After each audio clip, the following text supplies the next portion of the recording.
and information to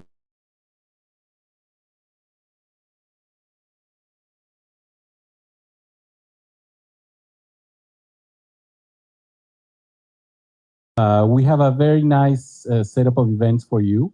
We have Master Sommelier Andres, who is here with us. We have people from the industry that came from Mexico. There are already some of them here, and thank you all for your presence here. So. You know, for the Mexican consulate, this type of promotion events is very important. I was 7 years in Montreal before coming here, and I'm a passionate of the Mexican wine industry because it's a very, very interesting industry that it's booming, that there are a lot of very high quality products, and it's something that personally I wish to promote. And it's not that easy, sorry, it's not that complicated because it's a very good quality wine. So I want to thank you also, Belen, for her work. I just came back yesterday from holidays, so she did a lot of the hard work, and I think it's impressive what you have done. Thank you also to our colleagues from the consulate. So I want to give the floor to Andres, and thank you all again for coming here, and we're ready to go. So Andres, thank you very much, and big round of applause for our Master Sommelier.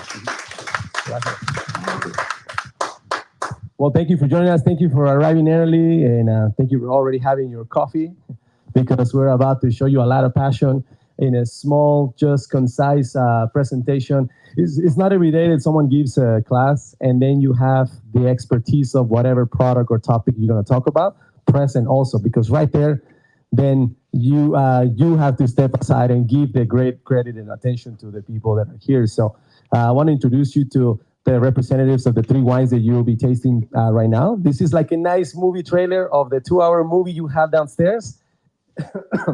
And it's very emotional for me because this is, as someone who aspires to be someone in the name of promotion of wine in Mexico, this is exciting for me. This is meeting celebrities in the world of wine. So this is Lucia from the rosé wine that you will be tasting right now. I mean, the red wine, actually.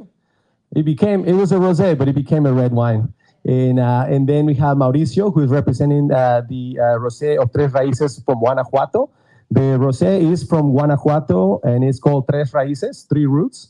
And she's from Coahuila. She's from Spain, actually, but she is the winemaker of Parvada, which is the name of the winery of the red that you'll be tasting. And this is Alberto. He works for the Bodegas Henri Lurton, the famous producer of Margaux in Bordeaux, now making wine in Mexico. If Mexico didn't need another statement to set the tone, now they have one of the best great wineries in Bordeaux here. And he is representing the white wine, who is from the winery called Llano Colorado, which is actually the name of a very important vineyard. That is a large vineyard that provides amazing wines, but also provides wines for a lot of wineries, including Henri Lurton. So I just have a couple of slides. I made it very simple because once I saw the list of all the celebrities that are coming to the class also, I said, all right, well, they already know about wine and they already know. So I just wanted in a little 10-second introduction. For those who don't know me, my name is Andres. I'm from Mexico City. I've been living here for 12 years.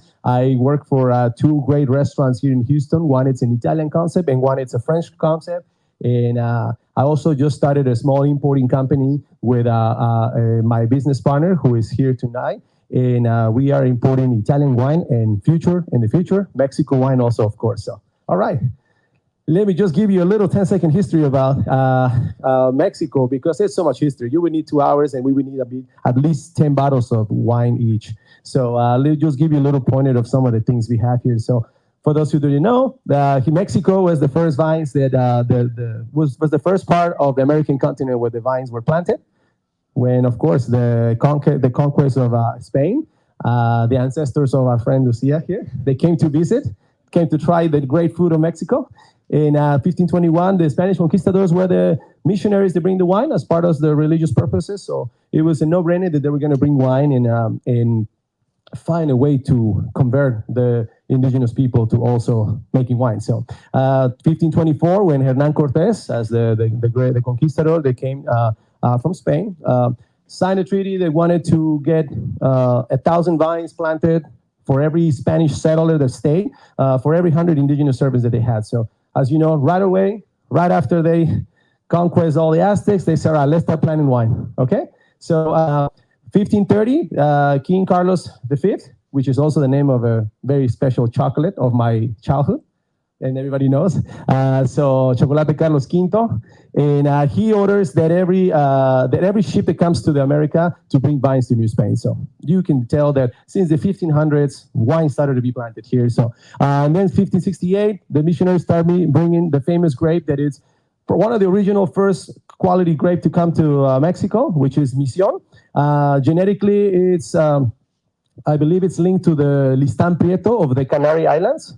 And now a few wineries, if I'm not mistaken, they are reviving the grape, including Santo Tomas from Guadalupe Valley. So Mission grape is being made again to revive the great history about it. And then 1595, King Felipe II, of course, wine was growing too much in Mexico, and now the wine of Spain was suffering economy. That's the famous conflict of interest that we all sometimes get to have in our workdays. Right, so King Philip prohibits the plantation of more vines due to the Spain economy and the lack of wine sales of Spanish wine in Mexico. And then in 1597, as most of you already know, the first winery in the continent from Coahuila, Casa Madero, started in 1597. Lorenzo Garcia, he requested land to the King of Spain and say, hi, we would like to have some land so that we can plant some vines and, of course, donate wine to the church. And of course, that they say yes. And, but then again, the second prohibition happened. So in case you guys from the US thought you were the only ones that suffer a prohibition of alcohol, us from Mexico, we suffer a 200 prohibition of winemaking.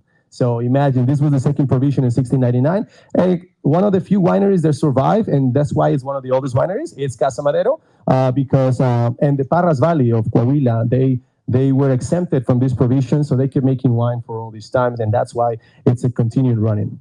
All right, that's all the history I wanted to share with you. The rest of the 1800s, of course, we had independence from Spain. That's when we started making wine again.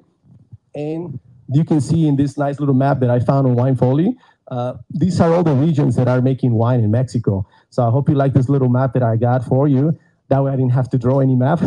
And as you can see, most of us that study wine. Oh, and by the way, I haven't passed the master exam yet. I just came from 3 weeks from taking the exam. But yes, I'm in the future of hopefully sooner or later becoming a master sommelier that I can represent the wineries of Mexico around the world. But it's an honor to be one of the very few sommeliers from Mexico that has passed the level 3 advanced exam in all the state of Texas. So it took me 3 attempts, but here we are, and very excited to in the future represent the wines of Mexico around the world. So thank you. And the reason I mentioned that is because one of the first things that we learn in the education of wine is the famous latitudes of the world where you can make wine because of the sunshine hours that the vine needs to have to grow wine. And that is the famous 30 degrees to 50 degrees north, 30, 50 south. All right? So those are the areas where most of the wine regions, if you look at the world, that's where most of the wine regions are. So as you can see, Ensenada, which is where used to be 90% of production of Mexico, but now with all these guys, now it's at least 70, 75, all right? So now, but the main production of wine, guess what? It's only an hour away from San Diego. So you can go to San Diego and drive an hour south and you're in Ensenada Valley. That is where Guadalupe Valley, that is Mexico's Napa Valley in production, reputation, and all these other great regions they are represented today. They're up and coming, and you'll get to taste them today. So this is Mexico City, where I'm from, and as you can see, there's an amazing area called Querétaro. Ladies and gentlemen, Querétaro is the Champagne region of Mexico. High altitude, thousands of feet above sea level. Obviously, it's in the same latitude as Cancun, but you wouldn't want to plant wine in Cancun. Here is a high altitude plateau. How many feet would you say, Mauricio? About 6,000. 6,000. Guanajuato. So you see, this is meters or feet? Feet. So imagine the high altitude. That's about as high as Mexico City. So, and that's why you can have a winemaking region with great climate. So as most of you know, you need all these aspects for wine to happen. and the high altitude really, really helpful. So one of the great wineries that is coming to Querétaro is the famous Spanish winery of Freixenet, to set the tone, to let the world know that this is the region that is going to have amazing sparkling wine. Okay? So as you can see, Ensenada is right there on the border of the 30, 50 degrees. But what really helps all these other great regions, it's the little oasis and the little, the plateau that is in here, the famous Altiplano. And then here is the famous Parras Valley. This is where the winery, the first winery ever happened. I was reading that some of the missionaries were coming down from Zacatecas, and then they went up to, of course, like every Spanish people, they came back then to look for gold. And they didn't find the yellow gold, but they did find an oasis, which is as similar as gold. They found a nice oasis between the Sierra Madre mountain range, and it was a phenomenal climate. Then that's where they started the famous Parras Valley. Okay? These are all the regions that I just wanted to show you. A nice, beautiful map. We're also going to be trying some wine from Guanajuato, which is somewhere over here. And I guess the map is a little old. They didn't know that you guys were making wine already. All right? Yes. Can you go back to the map? Are these controlled? Like, is there an AVA system or anything like that? No. I'm glad you asked. And how are these? Is there like a river, a mountain? This is how the kind of like with the AVAs, there's a geographical feature that signifies or a road. I don't know. That's, for example, myself representing County of Cologne. That's the main reason they came. There's no rules. There's no following. There's no one instructing you how to make wine. So you can. It's a blank canvas. But how are these named? How are these regions named? This is actually the name of the states. The states. Oh, those are the states. states. Yeah. Okay. Sí. Yeah. But yeah, so in Mexico, the great flexibility, there's no rules. Like most of us that study wine know that around the world, there's got to be a specific grape, a specific amount of wine that you can make, and a specific area that is recognized by the government.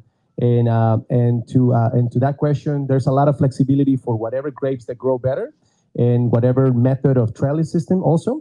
Obviously, in the areas that have a lot of sun exposure, it's better to leave most of the leaves to protect the skin of the grapes. But there's a lot of sun exposure too, so that's why the skins are thick. As you can see on the red wine that is supposed to be with a grape that is usually light in color. But look, if you look at wine number 3, it's quite some thickness there. Thank you, Lucia. Since south of the 30th parallel, is it, I'm assuming the altitude is the only reason quality grapes grow, and are you planting on the northern slopes? Not necessarily in northern slopes, but No, because for example, Coahuila is a big state, and just with 1 hour driving, you can find different domains. For example, I'm in Barras Valley, is desert. For example, 2 hours driving, you can find Los Cedros, it's down the stairs, and it's completely different where there's no the mountains. It's completely, it's just 1 hour driving, and that's because the altitude. For example, in that place, it's better not plant in north because it's so cold, and you can find ice, heladas. frost is the main in factor. And spring. where are you talking about? Coahuila, Up to and You can find frost Yeah. Barras, Yeah. because of the altitude. Yeah. yeah, Because they are like 6,200. yeah, and because you can to feed, but for example, Barras Valley, you can find 1,500 meters over the sea, and then my winery is 1,700, and the difference between harvest, for example, is 15 days difference, and it's 15 minutes driving. And for example, Arteaga is 2,000 meters over the sea, and for example, the harvest is in October, and that is in 2 hours driving. You can go to Monterrey, driving 1 hour and a half, go to Arteaga, and then 1 hour and a half, go to Parras, and it's completely different. You can see a lot of teammates and completely quality wines. Thank you. The great My wells. ignorance of, I No, just don't know. Yeah. What We should have the some regulations. It would be easier. what's the same for me because when I came to Mexico for work, my parents say, "Okay, Lucia, you have Italy, France, other countries." Because I travel around. I was working in Chile, in Germany, and my parents say, "Why Mexico? no wines. It's just tequila, and right now mezcal too, because in the beginning was just tequila, but now it's so famous mezcal. But you can find in Mexico a big country. The reason why we are por detrás, behind other countries like Argentina, is because the reason why Andres talking about, because 200 years we can't work about about in this job, but the quality is so nice. The reason why you not found rules is really funny for winemaking.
And the white wine, if you would like to taste it, if you like to smell it, and then Alberto can go over a little bit of the way it's produced, the grade, and the vineyard that it comes from, and the importance of that vineyard. Can you share a little bit of that as far as the wine? I guess let's get on the tasting of the wine. So cheers. The first wine that you guys are going to taste is Lágrimas, which is tears, from San Vicente, from the winery Llano Colorado.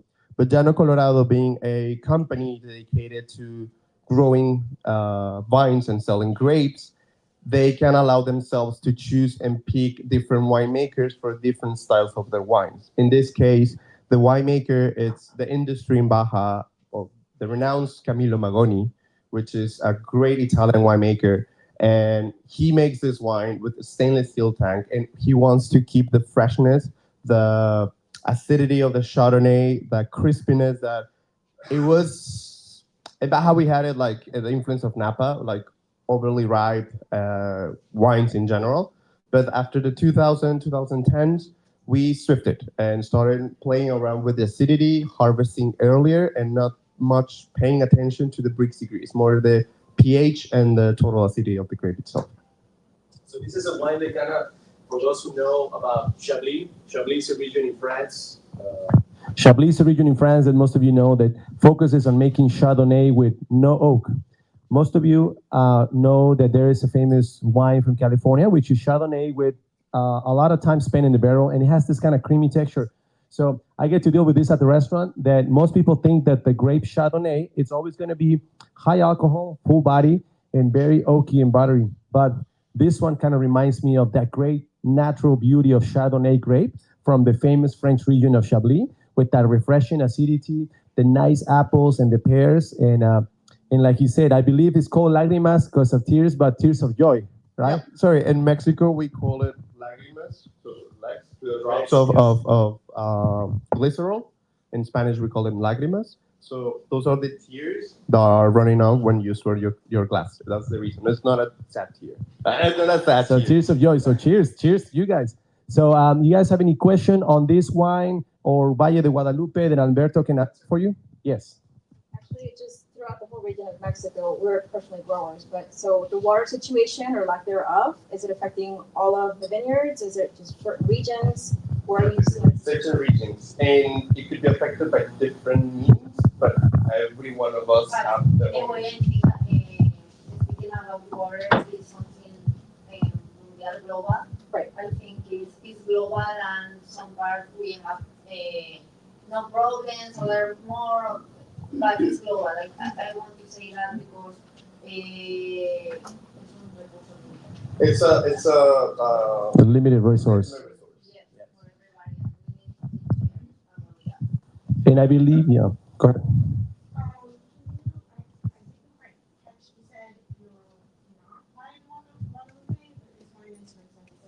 correct. Correct. It's a sub-region of Valle de Guadalupe. Correct. Yeah. There's 7 different valleys in Baja. The most known is Valle de Guadalupe. I could mention like Napa, and San Vicente could be Paso Robles, kind of. So it's 2 hours south driving. And the climate's a little cooler, right? Yeah, it's cooler And higher altitude? Like 3 miles from the ocean, there's just like hills dividing the ocean and the vineyards, and we have a lot of sun hours. Yeah. And I believe that in San Vicente is where there's more water. They have a little, even though most of Valle de Guadalupe suffers from lack of water, San Vicente and Ojos Negros kind of have a little more resource. They have more resources because they're agricultural soils. There's no much of any other industry or house or hotels, so the water are destined to growers in those 2 main valleys. All right. Let's give a round of applause for that explanation of this wine. Thank you. All right, let's go to Guanajuato. Let's go to the area that everybody wants to go right now. Every friend of mine, oh, I'm going to San Miguel de Allende. Oh, I'm going to Guanajuato. Man, what am I missing? Maybe it's the wine, you know? Mauricio will tell you a little bit about the rosé that you're trying. If you'd like to go ahead and get a nice little sniff, he'll tell you the grapes, the way that it's made. I really like it a lot because it's 50% of one of my favorite grapes for rosé, which is Grenache. But Mauricio here can tell you a little bit about the area, about the way the wine is made, the hybrid grape that it's made with, which is a grape from France that is getting a lot of attention in Mexico. Go ahead. Well, thank you all for being here, for receiving us. Well, first of all, Guanajuato is very important for us because we thought that it's a very good region to grow grapes because we have like 2 combinations. We have the combination that we have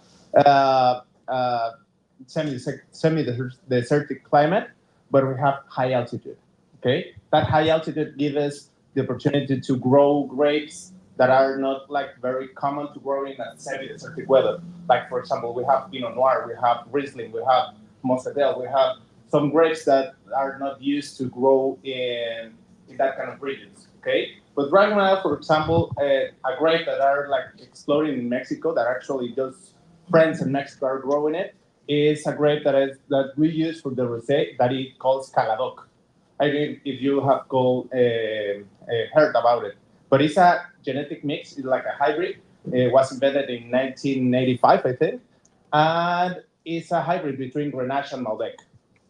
Okay, so we have like 50% Grenache and 50% of the hybrid of Grenache and Malbec. Okay, so why? We are trying to make a rosé that is right at all, but really elegant. Okay, so that's the thing. And in Guanajuato, the high altitude gives us a lot of opportunity to control the acidity because we have like natural acidity because of the altitude, and we're able to rip a little bit more the grapes without overrip the grape, and has great acidity to have wines that are crispy, that are really easy to drink, really elegant. Okay, so Guanajuato is also like very known because right now is the one of the major regions in growing in plantations. For example, like 7 years ago, we were like 5 wineries, 7 wineries at all, and right now we're 49. So in 7 years we grow really fast. Okay, so the government is of course supporting us a lot, but the thing is that well, the region, there's a bunch of I am not a winemaker. I'm also a sommelier, but there's a bunch of young winemakers like Lucia, like my winemaker that works in Tres Raíces. Is from Spain also. He's from Toledo. His name is Aaron Huertas. He used to work in Grupos Borne, Finca Allende, and González Díaz. So he has a lot of background, but he's very young. He's 34. So he, as Beto said, is like a blank canvas for opportunities. We don't have any rules, okay? But in Tres Raíces, we focus in the high quality and standards, like in Spain, but with crazy blends. No? Yeah. No, I don't know if any has any question about Guanajuato. Yep. I do. Hi. In Guanajuato, are there a lot of consulting winemakers from outside the region, more like Mouton from Europe, or are the winemakers mostly coming from the region? And how are they sort of, brought up? The major, or the largest wineries that are making wine over there, they have their own winemaker. But there's a lot of wineries that has consulted. For example, Laura Zamora, that is a winemaker from Ensenada. He consulted for like I think 10 wineries in Guanajuato. No, so we have a lot of like influence about the other winemakers. Sorry, what was the name of the grape? Caladoc. Why Yeah. that name? I don't know. I don't know. It's originated from France. From France, yeah. Okay. They invented it's like a lab Okay. invented. I read that it's from the south of France, so maybe the part of the Languedoc, maybe the Oc, is part of the dialect, and that's why they added. But I read that it has a lot of phenol, so it adds a lot of beer and more body to the wine. Yeah. And that's a great hybrid. And at the moment, it's not a permitted grape for the areas of the AOPs in France, but it's up and coming because, like he said, it's barely being made.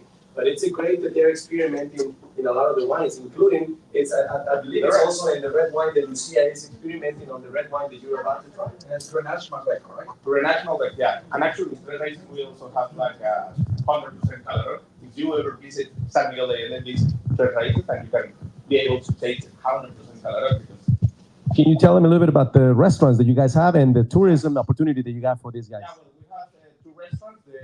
The first one is like casual food. Like we have pizzas, burgers, we have raviolis, we have like a lot of things. But we have a very small restaurant that is called Terruño Negro. That is a menu of 7 courses with wine, with our best wine. Okay. So, and we have of course tours. We have a little hotel that has 14 rooms. Okay, like very boutique style. It's in the vineyard. So, but our main business is the wine. Okay, of course we have the tourism because we have like San Miguel de Allende, like right across the corner. But yeah. So we're drinking rosé. Is there like a specific wine that's coming out of Guanajuato? No, Varietals. no, actually, I'm very confused by Mexican wine. yes. So many For example, varietals, you know? For example, just in different races, we have 18 different kind of grapes.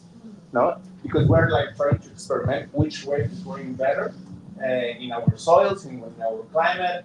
Well, the Spanish guys come and I want to plant Moscatel, and we plant Moscatel. I want to plant Barbarino, and we plant Barbarino. But we had Cabernet Franc, we have Calvados, we have Malbec.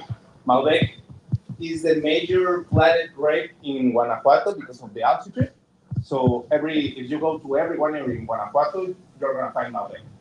Mhm. And let me just add a little something to that. For example, we're bringing a wine from Valle de Guadalupe.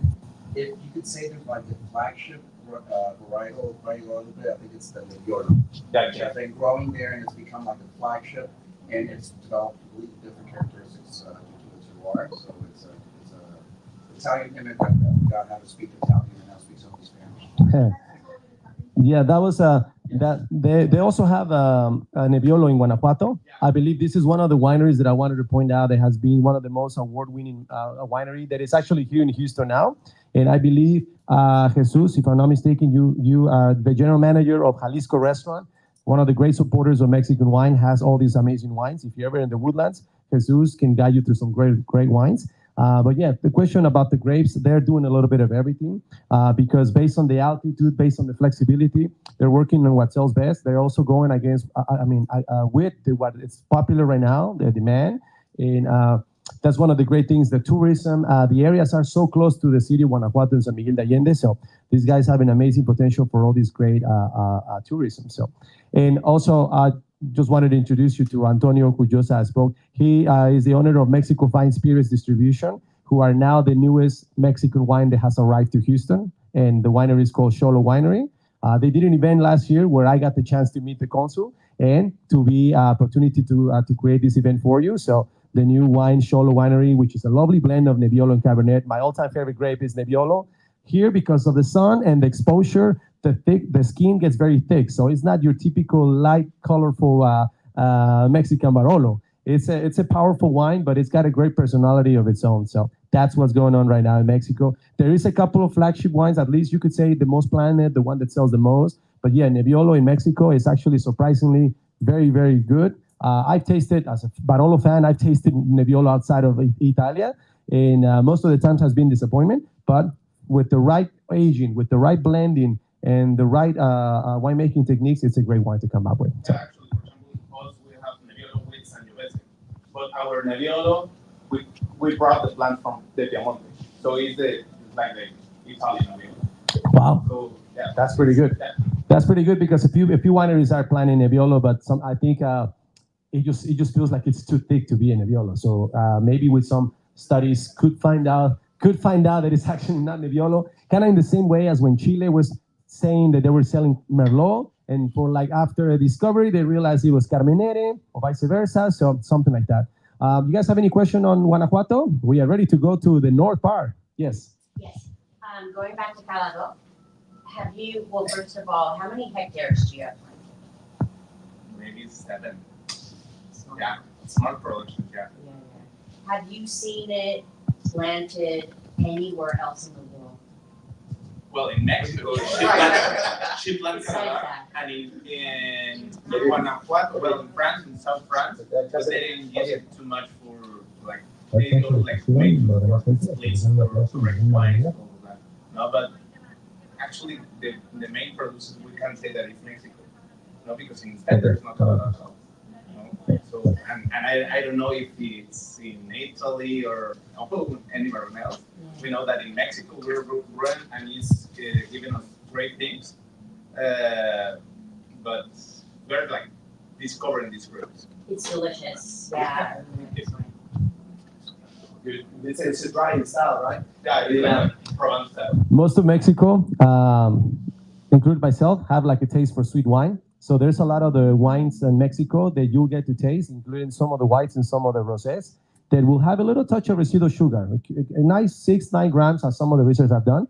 And surprisingly, most of the consumption is in Mexico, which is something that I wanted to also point out that for a long time, like Lucia said, we're only known for tequila and mezcal because even us from Mexico don't drink enough wine. but now it has gone from a couple of glasses to a liter per year. And now it's a proud thing for me to say that now Mexico is very proud of their product, and now more people are consuming wine. There's also a hashtag called Toma Vino Mexicano, which means drink Mexican wine, which I like using on Wednesdays for Wine Wednesday. And it's a great movement that now people from Mexico are really proud of what these guys are doing. And that's one of the reasons we're really excited to present you this event. And we want to thank, of course, the Consul of Mexico here in Houston for organizing this great event.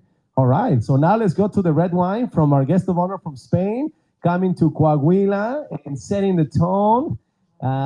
Here we got in the Parras Valley. There's a little bit of history about it that she can also tell you, but this is the birthplace of Casa Madero, the oldest winery in America. One of the few that survived Prohibition. The missionaries looking for gold, find a different kind of gold. They find an oasis in the middle of mountains. Look at this beautiful valley with the nice Sierra Madre mountain range. There's different climate conditions for the viticulture, but this is a nice flat land like Lucia was mentioning.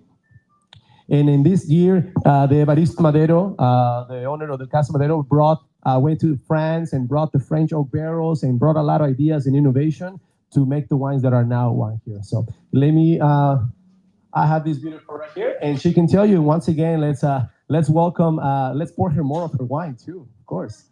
And this is Lucia from Salamanca, now making wine in Mexico. And she can tell you about this amazing wine, the way it's made, the blend, the fermentation, and the flavors that you can expect about this wine. Go ahead. Yes, thank you.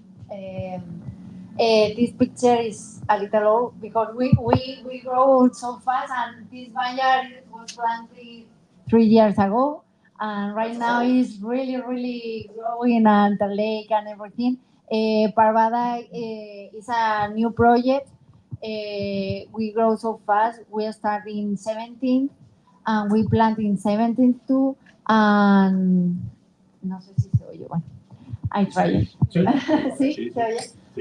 But when I came to Mexico, my boss told me, okay, I just want 5 hectares, a little wine because we are in Parras, but we discover a big land, we discover a big quality. When we plant a variety, we study a lot the cycle of this plant, of this variety, to plant the best that I imagine can be the best in this part, because I want to make wine from Parras. I don't want to make wines like France, like Italy. I was working in a lot of places, but all of that give me the tools to work in a new part where I need everything new. I adaptarme completely to make wines. All the grape is from us. I work in the vineyard too, and then I work in the winery, and everything for me in the winery is easy because I try to make to have the best grape that I can. Imagine where this grape will be in depends the style of the wine. And for example, we are going to taste the Cardenal. It's our young wine, no oak here, but we can find a lot of colors, tannins, and fruity too, but it's no barrel here. And then I would like to invite you to taste our Cabernet Franc.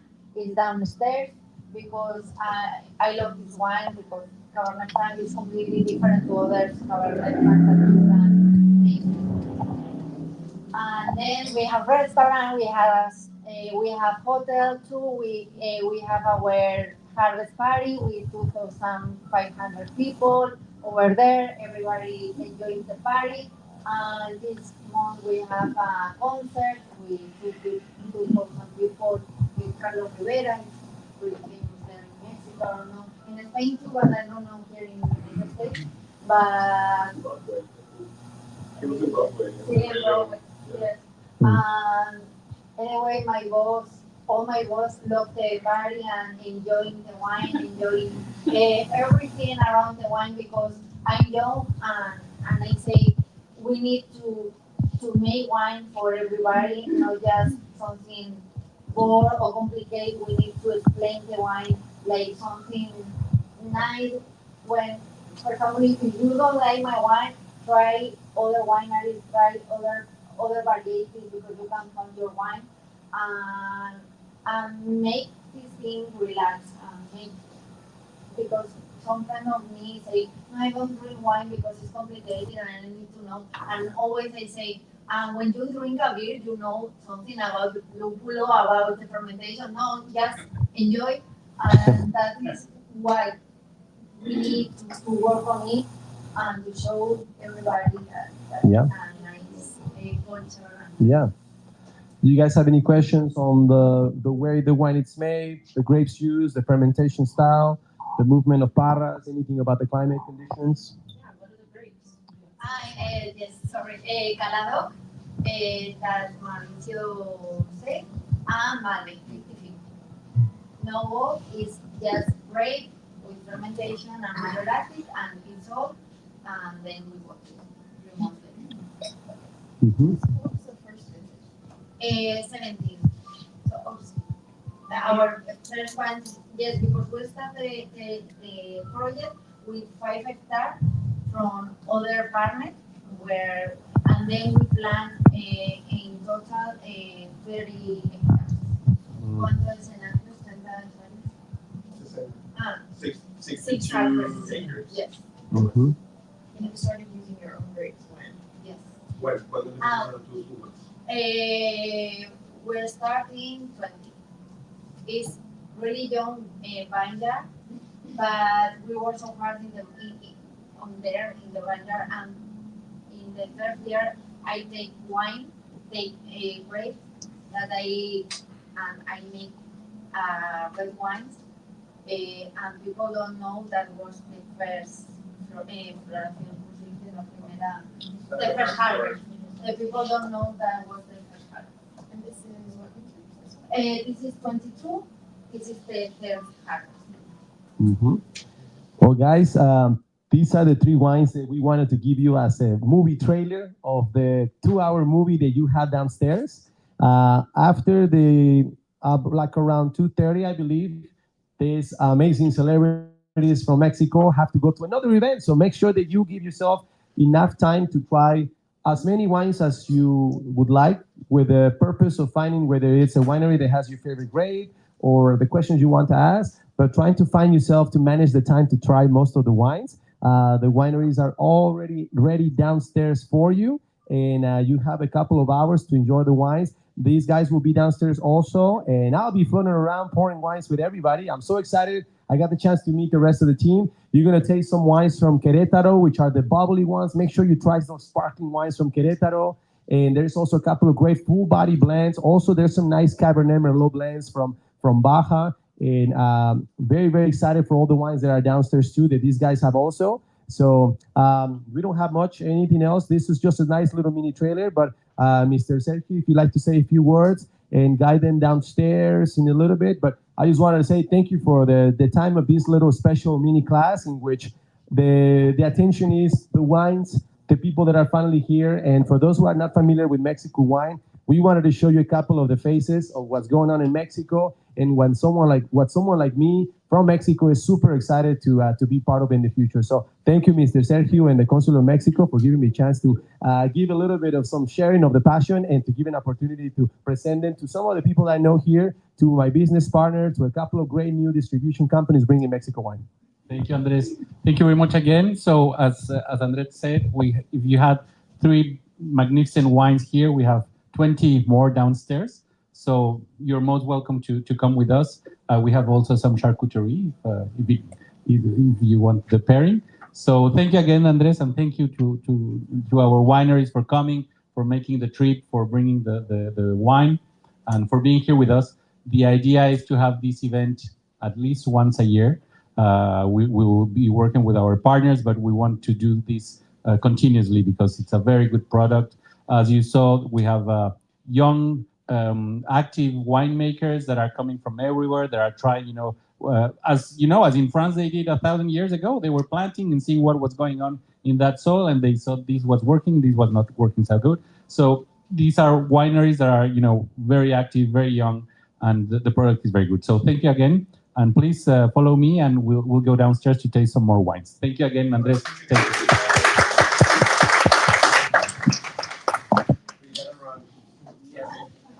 Sorry, we'll take a picture just in front. our official picture and. Okay, but There's some stairs to the left.